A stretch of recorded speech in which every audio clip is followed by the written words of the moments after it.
ब्राह्मण, क्षत्रिय, वैश्य और शूद्र, हम सब शूद्रों में थे और हमें अच्छी जिंदगी जीने का कोई अधिकार नहीं था। हम जानवरों से भी बदतर जिंदगी जीते थे उस टाइम पे। माता रमाबाई वो शख्स थी, वो देवी थी जिन देवियों को आज आप पूछती हो ना दिन रात। बहुत सी महिलाओं के तो घर में आज भी तस्वीरें होगी उनकी, लेकिन माता रमाबाई की होगी। वो देवी थी, अगर वो नहीं होती, अगर वो अपने 4 बच्चे कुर्बान नहीं करती तो आज हम ये अच्छी जिंदगी जी नहीं रहे होते। लेकिन उनको कोई नहीं जानता। किनको जानता है? जो काली पीली नीली धोली जो माता है जिन्होंने हमारे लिए कुछ किया ही नहीं। इतिहास में जाकर पढ़वाओ, अगर आप पढ़ी लिखी नहीं हो तो अपने बच्चों से इतिहास पढ़वाओ और जानो अपने बारे में, क्योंकि तुम्हें मंदिरों में भी घुसने का अधिकार नहीं था। ये अधिकार भी बाबा साहब ने दिलवाया था, लेकिन ये अधिकार बाबा साहब ने इसलिए नहीं दिलवाया था आप लोगों को कि आप जाकर उसमें घंटे बजाओ। बाबा साहब ने इसलिए दिलाया था कि अगर इसमें आप लोग मंदिर में जा सकते हो तो हम भी इंसान हैं, हम भी इस मंदिर के अंदर जा सकते हैं, यानी कि समानता के लिए।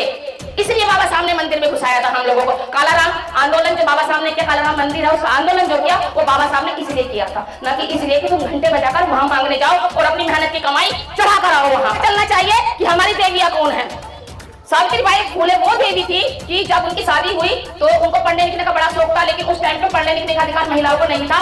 ज्योतिबा फूले ने उनको पढ़ाया और कॉलेज में एडमिशन कराया, और जब वो इतना पढ़ लिख गई कि दूसरे को पढ़ाएं तो उन्होंने कहा कि अब तुम इतना पढ़ लग गई हो कि दूसरी महिलाओं को आप पढ़ा सको। तो जब वो पढ़ाने लिखाने निकल जाती थी गलियों से ऐसे निकल के, तो उनके ऊपर कीचड़ पत्थर फेंकती थी, महिलाएं तक भी फेंकती थी, पुरुष तो पुरुष, कि ये घर का सत्यानाश करेगी।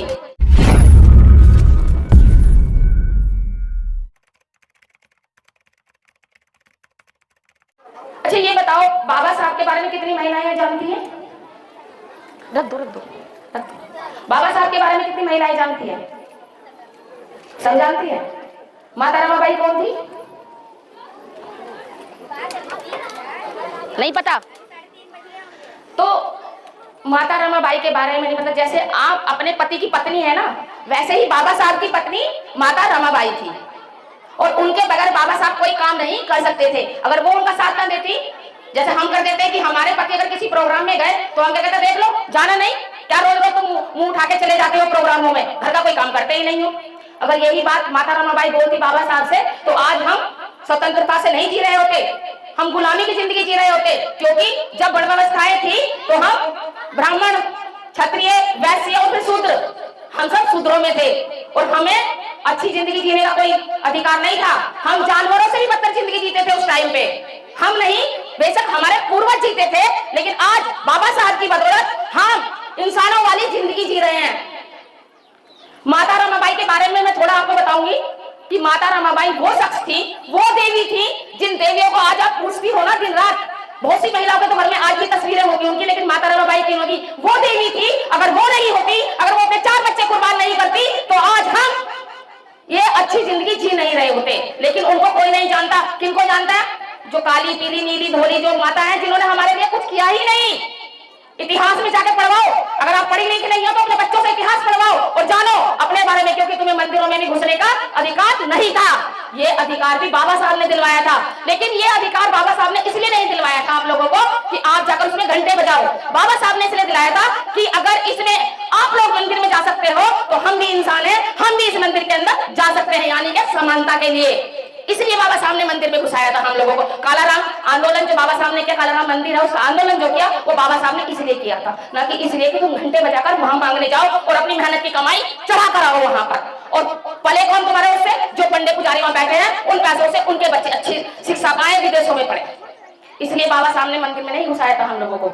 जो आप अच्छे से अच्छा पानी पीती है, आज फ्रिज के पानी पीती है, बिस्लेरी की बोतल हम चुटकियों में यूं ही खरीद के मुंह धो लेते हैं, पी लेते हैं, ये भी हमें पीने का अधिकार नहीं था। बाबा साहब ने महान क्रांति की।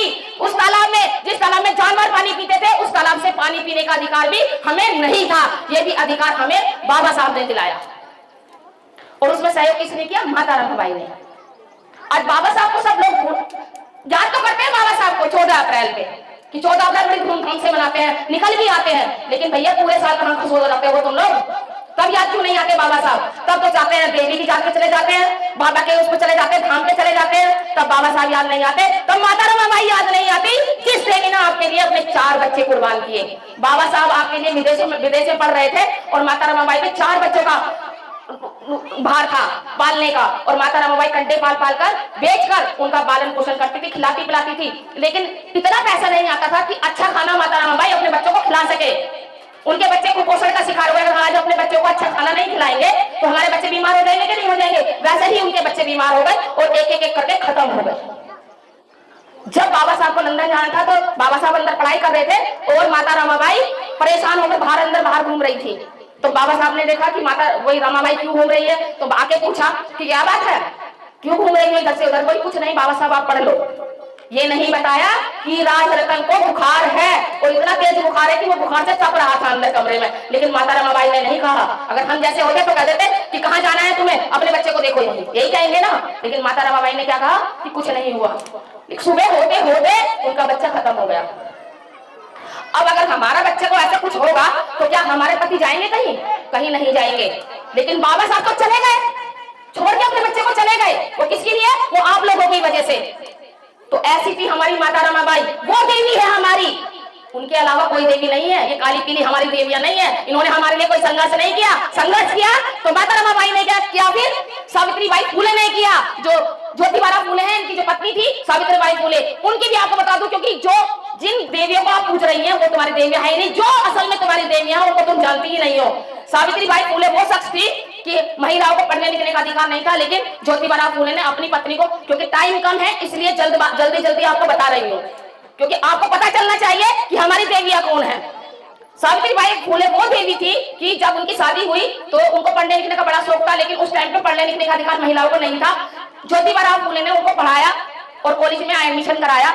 और जब वो इतना पढ़ लिख गई कि दूसरे को पढ़ाएं, तो उन्होंने कहा कि अब तुम इतना पढ़ लिख गई हो कि दूसरी महिलाओं को आप पढ़ा सको।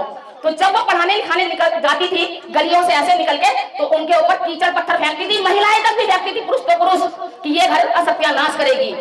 और वो बेचारी एक दिन जब कीचड़ पत्थर मारे गए तो वापस आई तो ज्योतिबा फूले के पास बैठकर रोने लगी। तो ज्योतिबा फूले ने पूछा कि क्या बात हुई? तो बोली मैं नहीं जाऊंगी पढ़ाने के लिए। बोले क्या बात है? कि जब मैं जाती हूँ तो कीचड़ फेंकते हैं, जब मैं आती हूँ तो भी कीचड़ फेंकते हैं और मेरे पत्थर मारते हैं।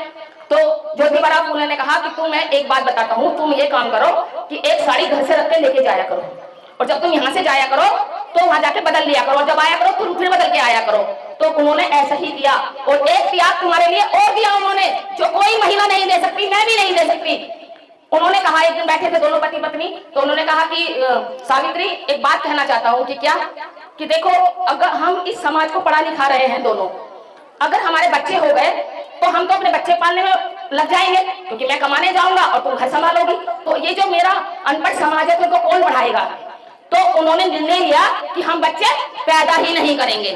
कौन महिला इतना बड़ा ले लेगी प्रण? कोई महिला कोई सोच सकती है कि मैं बच्चे पैदा ना करूं? तो उन्होंने किस लिए ये प्रण लिया? हम महिलाओं के लिए, हमें पढ़ाने लिखाने के लिए। लेकिन आज देखो, आपके घर में उनकी तस्वीर होगी ही नहीं। ये है हमारी देवियां, जिन्होंने हमारे लिए अपना सब कुछ कुर्बान कर दिया। ये होनी चाहिए आपके घर में। इनका जन्म दिवस मनाओ। तुम अभी नवरात्रे गए हैं, आधे से ज्यादा महिलाओं ने तो वही किया होगा, मुझे पता है। जबकि मैं गारंटी लेती हूं कि आपका कभी उद्धार उनसे हो ही नहीं सकता। आप जब तक अपने महापुरुषों को नहीं पढ़ोगी, आपका उद्धार नहीं होगा। बाबा साहब ने आपके लिए हिंदू कोड बिल लिखा। जब हिंदू कोड बिल बाबा साहब ने लिखा तो लगा इन मनवादियों को, पुरुषों को, कि अगर ये इन महिलाओं को अधिकार दे देंगे तो ये हमारे सर पे नाचने लगेंगी। तो बाबा साहब के ऊपर जो उनका घर पर पत्थर वगैरह फेंके गए। बाबा साहब ने कानून मंत्री पद से इस्तीफा दे दिया। बोला कि अगर मैं इस भारत देश की महिलाओं का उद्धार नहीं कर सकता तो मुझे कानून मंत्री पद पर रहने का भी कोई अधिकार नहीं है। तो ये भी त्याग आप लोग महिलाओं के लिए था। ये नहीं है कि कैसी की महिलाओं के लिए, सब समाज की महिलाओं के लिए बाबा साहब ने ये त्याग किया था। अब बेशक और समाज की महिलाएं ना माने, लेकिन हमें तो मानना चाहिए ना। हमारे लिए तो किया। आज हम जो जिंदगी जी रहे हैं अच्छी, वो उन्हीं की बदौलत जी रहे हैं। हम क्यों गद्दार बने अपने महापुरुषों के? अगर आपका बेटा है, आपने पढ़ाया लिखाया, नौकरी पे अच्छी पे चला गया और वो आकर पड़ोसी को माँ बाप कहने लगे, उसी के घर में रहने लगे, तो लगेगा ना बुरा आपको कि मैंने इतने से इतना किया, पढ़ाया लिखाया खून पसीने से, और आज मेरा बेटा पड़ोसी को माँ बाप कहने लगा। तो आज हम भी तो वही कर रहे हैं। हमारे जो महापुरुष हैं हम उनको तो जानते नहीं, जो हमारी देवियां हैं उनको तो हम जानते नहीं, और किसी को अपना मसीहा बना रखा है हम लोगों ने। तो आप जब तक इन सब चीजों को नहीं छोड़ोगे, आप इन लोगों को मजबूत करते हो और ये अत्याचार हम पर ही करते हैं। जब तक अपने महापुरुषों को नहीं पढ़ोगे, नहीं पहचानोगे, आपके बच्चों का, आपका उद्धार होने वाला नहीं है। बाबा साहब ने हमें वोट का अधिकार इसलिए दिया था कि मैं इनको जितने भी अधिकार दे दूं, कितने भी अधिकार दे दूं, लेकिन जो आज शासन सत्ता पे होगा वो इनके अधिकार खत्म करने का हक रखता है। इसलिए 2 वोट का बाबा साहब ने अधिकार तुमको दिया था, जिसमें कि एक आरक्षण जो बदले में मिला था, 1 वोट के मिला था, और 1 वोट तुम्हारे लिए सेफ था। लेकिन आज उस वोट का भी तुमने सही उपयोग नहीं किया। आज उन मानववादियों को उस सत्ता पे बैठा दिया जिन सबसे छीन कर बाबा साहब ने हमें राजा बनाया था। आज हमारा आरक्षण खतरे में, आज हमारा संविधान खतरे में, आज हमारे बच्चे खतरे में, और हम भी खतरे में, हमारी आने वाली पीढ़ी भी खतरे में। तो ये खतरे में किसने डाला? हम लोगों ने, क्योंकि हमने अपने ऐसे और की जिंदगी में खो गए। हमें तो लगा हमारा घर हो गया, हमारी नौकरी हो गई, हमें घर मिल गया, हमारे बच्चे हो गए, हमें समाज से कुछ लेना देना नहीं है। यही सोच आज हमारे लोगों पर अत्याचार करवा रही है। देखो हर जगह से हर रोज किसी बहन बेटी की इज्जत लूट रही है। और ये सोचो ऐसी समाज की सबसे ज्यादा हो रहा है, किसी को फांसी पे पेड़ों पर लटकाया जा रहा है, रोज मारा जा रहा है, डेली आ रहा है, रोज बहन बेटी की इज्जत लूटी जा रही है। क्योंकि सत्ता पे कौन है? वही मनुवादी लोग बैठे हैं जिनसे हमें छीनकर सब कुछ दिया गया। अब भी समय है, आपका वोट आपके हाथ में है, क्योंकि एक राजा जो आज प्रधानमंत्री है वो भी 1 वोट देने का अधिकार रखता है, और 1 वोट देने का अधिकार आप लोग भी रखते हो। तो अपने वोट का सही उपयोग कर लो। अगर नहीं करा तो आने वाली जो पीढ़ियां है ना हमारी, हमें गाली देंगी कि जितने महापुरुषों ने संघर्ष किया, उस संघर्ष से जो हमें मिला उससे आगे तो हमारे माँ बापों ने बढ़ाया नहीं, लेकिन जो उन्होंने दिया उसको भी खत्म करवा दिया। तो अगर अपनी आने वाली पीढ़ी से आप लोगों को गालियां नहीं खानी है तो आज से ही सोच लो कि हमें सत्ता में आना है, क्योंकि जिसकी सत्ता होती है उसका सब कुछ मजबूत होता है। देखो उसका धर्म मजबूत, आज देखो ना जहां चाहे मस्जिद खुलवा देते हैं, मंदिर बनवा देते हैं, कहीं भी जहां भी मन होता है वहीं करवा देते हैं, है ना धर्म मजबूत उनका, आर्थिक स्थिति उनकी मजबूत, नौकरियों पे वही बैठे हैं। हमारे बच्चे कहाँ हैं? हमारे बच्चे तो पढ़ लिख के मजदूरी ही कर रहे हैं, नौकरियों के लिए बेचारे लटक जाते हैं। जब पढ़ लिख जाते हैं तो उन्हें नौकरी में हताश होकर फांसी पे लटक जाते हैं। कितने आत्महत्या मैं दिखा दूं आपको, या फिर मार दिए जाते हैं। तो ये सब जो है हम खुद जिम्मेदार हैं। अगर तुम सत्ता में नहीं आए इस बार तो सोच लेना कि तुम्हारे बच्चे भी गुलाम होने वाले हैं। और ये मत सोचना कि हांडी टांगी जाएगी या झाड़ू पीछे पहले की तरह होगी। भैया मॉडर्न जमाना है तो मॉडर्न ही गुलाम बनाए जाओगे। उस गुलामी से बचना ना बचना आपके हाथ में है। एक कहानी बोलती हूँ क्योंकि टाइम बहुत कम है। 2 बच्चे लेते हैं, एक छोटे छोटे ले लेते हैं 4-4 साल के, एक को हम मंदिर में बैठाते हैं और एक को हम स्कूल में भेज देते हैं। अब मंदिर में जो है बच्चा वो भगवान की सेवा कर रहा है, रोज माला चढ़ा रहा है, दूध चढ़ा रहा है, झाड़ू पोछा कर रहा है मंदिर के अंदर, और एक बच्चा स्कूल के अंदर पढ़ रहा है। तो दोनों बच्चे धीरे धीरे बड़े भी हो रहे हैं। अब जब बड़े हो गए तो मुझे ये बताओ कि नौकरी किसकी लगने वाली है? मंदिर में जो भगवान की सेवा कर रहा है या जो पढ़ रहा है उसकी लगेगी? हाँ, पढ़ रहा है उसकी लगेगी। फिर आप मंदिरों में क्या करने जाती हो? अपने बच्चों को पढ़ाओ ढंग से, उस पैसों को अपने बच्चों पे लगाओ, जिससे कि कल को वो पढ़ लिख कर नौकरी ना कर सके तो इतना दिमाग तो विकसित हो जाएगा उसका कि अपना बिजनेस करेगा। बिजनेस करेगा तो घर में पैसे आएंगे ना 4, और आपका भी जीवन सुधरेगा कि नहीं सुधरेगा? तो अपने महापुरुषों को पढ़ोगे। देखो मैं अपने बारे में थोड़ा सा शॉर्ट में बता देती हूँ। जब तक मैंने, ऐसा नहीं है कि मतलब मैं इतनी जागरूक जो हूँ पहले से ही थी, नहीं, मैं भी इतना बड़ा मंदिर लगा के पूजा पाठ करती थी। और जब बारिश आती थी तो मेरा घर भी नीचे ही में था, तो बारिश का पानी पूरा घर में घुस जाता था। तो मैं क्या करती थी, हमें क्या करना चाहिए कि मुझे अपने बच्चों को बचाना चाहिए कि पानी में कहीं बच्चे गिर विर न जाए। लेकिन मैं क्या करती थी, उन 33 देवी देवताओं को उठा के घूमती फिरती थी बचाने के लिए, छुपाने के लिए, कहीं इनको पानी ना लग जाए गंदा। लेकिन जिस दिन मैंने बाबा साहब अपने महापुरुषों को पढ़ा उस दिन मुझे समझ में आ गया कि मेरे लिए इन्होंने कुछ नहीं किया, जो कुछ किया इन महापुरुषों ने किया, जो त्याग किया इन महापुरुषों ने किया। और उस दिन से मैंने उनको अपने घर से विदा कर दिया। और विदा करने के बाद जो पैसे में जागरण, कीर्तन, पूजा पाठ, व्रत शर्त उन सब पे करती थी खर्च, वो मेरा पैसा बचने लगा। और उस बचने के बाद मैंने अपना 2 मंजिला मकान बनाया। और ये सब गवाह है, 2 मंजिला मकान बनाया। और सबसे पहले मैंने बाबा साहब, बुद्ध और अपने महापुरुषों को अपने घर में स्थान दिया। और आज मेरे घर में उनके लिए कोई जगह नहीं है। ये महापुरुष है मेरे बच्चे, ये जो है मेरे बच्चे इन सबको मानते हैं, क्योंकि जो हमारे घर में रहेंगे तो बच्चे तो उन्हीं को जानेंगे ना। अब मेरे घर में इनकी तस्वीरें लगी थी तो देवर आया मेरा, उसका बच्चा भी था छोटा सा, तो वो पूछने लगा कि ये कौन है।